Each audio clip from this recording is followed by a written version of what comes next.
Hello to all.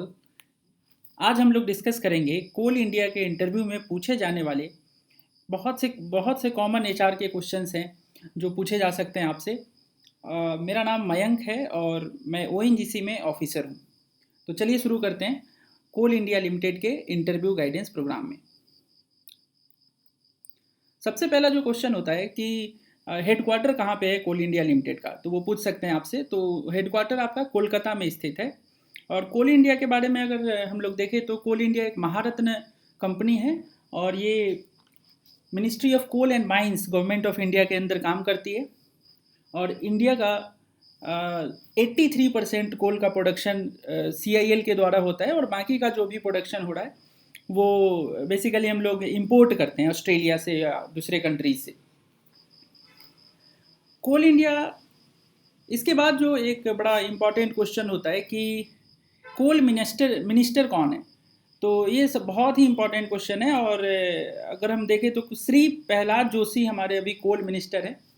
Shri Prahlad Joshi MP member of parliament है, Dharwad district है कर्नाटक में, वहाँ से। तो ये एक छोटी सी बात आपको जानकारी रहनी चाहिए। CMD के बारे में भी आपसे पूछा जा सकता है कि CMD कौन है। तो कोल इंडिया लिमिटेड के CMD श्री प्रमोद अग्रवाल हैं और ये IAS हैं MP कैडर के। इसके बाद एक बड़ा क्वेश्चन, एक बड़ा कॉमन सा क्वेश्चन है, वो सब्सिडरी और उसके हेडक्वार्टर पूछा जा सकता है आपसे कि कौन सी सब्सिडरी, कितने सब्सिडरी हैं कोल इंडिया लिमिटेड के और कहाँ कहाँ उनका हेडक्वार्टर है। तो कोल इंडिया के कुल मिला के 7 सब्सिडरी कंपनी हैं और उनके हेडक्वार्टर को हम लोग जानते हैं। तो सबसे पहला जो सब्सिडरी है वो ईस्टर्न कोलफील्ड लिमिटेड है, जिसका हेडक्वार्टर आसनसोल में है, वेस्ट बंगाल में। और जो दूसरा है वो Bharat coking coal limited, BCCL, इसको बहुत ही फेमस है ये। इसका धनबाद में इसका हेडक्वार्टर है। अपने गैंग्स ऑफ वासेपुर मूवी देखा होगा तो उसमें BCCL के बारे में भी चर्चा की गई है। सेंट्रल कोलफील्ड लिमिटेड जिसका हेडक्वार्टर रांची में है। वेस्टर्न कोलफील्ड लिमिटेड नागपुर में इसका हेडक्वार्टर है। साउथ ईस्टर्न कोलफील्ड लिमिटेड इसका हेडक्वार्टर बिलासपुर में है। नॉर्दर्न कोलफील्ड लिमिटेड जिसका हेडक्वार्टर सिंगरौली में है। और महानदी कोलफील्ड लिमिटेड संबलपुर उड़ीसा में इसका हेडक्वार्टर है। अगर हम लोग प्रोडक्शन की बात करें तो ड्यूरिंग 1920 कोल इंडिया लिमिटेड 602 मिलियन टन्स का कोयला का प्रोडक्शन किया था और ये अपने आप में एक रिकॉर्ड है। और अगर हम लोग स्पेसिफिक डेट जो कि कोल इंडिया के हिस्ट्री में सबसे ज़्यादा प्रोडक्शन करने वाला डे है वो है 30 मार्च 2020, जिसमें 3.86 मिलियन टन्स का प्रोडक्शन किया था। तो ये एक अभी रिसेंट में हुआ घटना है, तो इसको आप याद रखें, इंटरव्यू में आपसे पूछा जा सकता है। अगर हम लोग माइंस की बात करें तो कोल इंडिया लिमिटेड में 8 स्टेट में फैला हुआ है और यहाँ पे 82 माइनिंग एरियाज़ हैं।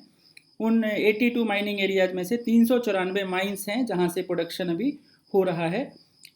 और इसके बाद हम लोग देखते हैं कि कोल इंडिया लिमिटेड ने बहुत सारे इनोवेशंस भी किए हैं। तो उसमें से क्लीन कोल टेक्नोलॉजी है, क्योंकि हमें पता है कि कोल जो होता है वो जलने के बाद काफ़ी स्मोक करता है और उसकी पॉल्यूशन बहुत ज़्यादा होती है इन्वायरमेंट में।